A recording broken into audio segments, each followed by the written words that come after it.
Hi చిన్నారులు, వచ్చేసారా? రండి, చక్కగా కూర్చోండి. శ్రద్ధగా వినాలి నేను చెప్పే కథలు.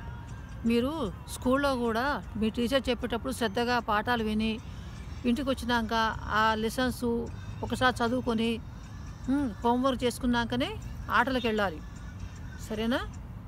అయితే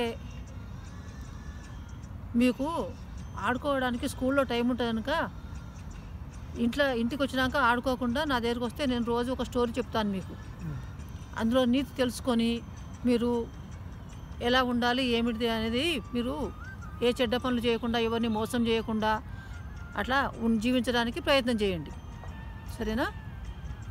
అయితే ఇంకా ఇప్పుడు చెప్పే కథ ఏమిటంటే, ఒక ఊర్లో ఒక బ్రాహ్మణుడు ఉంటాడు. ఆ బ్రాహ్మణునికి దగ్గర ఒక చెంబు నిండా పేలాలు ఉంటుంది అతని దగ్గర. అయితే ఆ పేలాలు తినకుండా అట్లే పెట్టుకుంటాడు. ఆయన పెట్టుకొని నేను డబ్బు సంపాదించాలంటే ఏం చేయాలి అని చెప్పి నా దగ్గర ఈ పేలాలు తప్పితే ఇంకా ఏమీ లేవు కదా అని ఆలోచన చేస్తుంటాడు.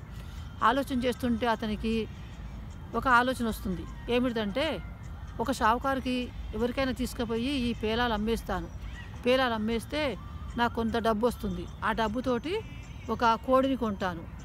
ఆ కోడి పిల్లలు పెట్టిన తర్వాత ఎక్కువ కోళ్ళు ఎక్కువ తయారైన తర్వాత వీటన్ని అమ్మేసి ఒక మేక కొంటాను. ఆ మేక ఎక్కువ మందలాగా చాలా మేకలు అయిన తర్వాత ఒక ఆవును కొంటాను. ఆవును కొన్నాక ఆ ఆవు ఇచ్చే పాలను అమ్ముతూ డబ్బు జమ చేసుకొని పెళ్లి చేసుకుంటాను. పెళ్లి చేసుకున్న తర్వాత నాకు ఒక కొడుకు పుడతాడు. ఆ కొడుకు పుట్టినప్పుడు ఆ కొడుకు భార్యతోటి హాయిగా ఉంటాను.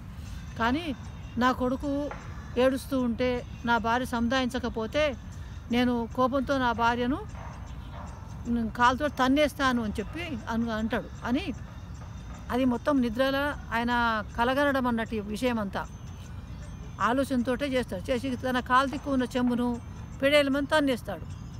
నా భార్య ఇలా తన్నేస్తానని చెప్పి కాలు ఎత్తినప్పుడు ఆ కాలు కాస్త ఆ పేలా చెంపు తగిలి పేలాన్ని నేలపాలైపోతాయి. అయితే ఈ కథలో నీతి ఏమిటిదంటే, ఏ పని చేయాలన్నా తను కష్టపడి డబ్బు సంపాదించి కోళ్ళను కొని మేకలను కొని ఆవును కొని డబ్బు సంపాదించి భార్యను పెళ్లి చేసుకొని భార్య కొడుకు కుటుంబం ఉండాలంటే అతను కష్టపడి పని చేయాలి. కానీ కొంచెమని పేరాలతో ఇదంతా అయ్యే విషయం కాదు కదా. అందుకని ప్రతి ఒక్కరు ఏం చేయాలంటే కష్టపడి డబ్బు సంపాదించాలి, సుఖంగా బ్రతకాలి. అయితే దీంట్లో కథలో నీతి ఏమిటిదంటే, తను తినకుండా దాచుకొని అవి డబ్బు సంపాదించింది లేదు, ఈ పనులన్నీ అయ్యింది లేదు, ఉన్న పేదాలు కాస్త నేలపాలైనవి.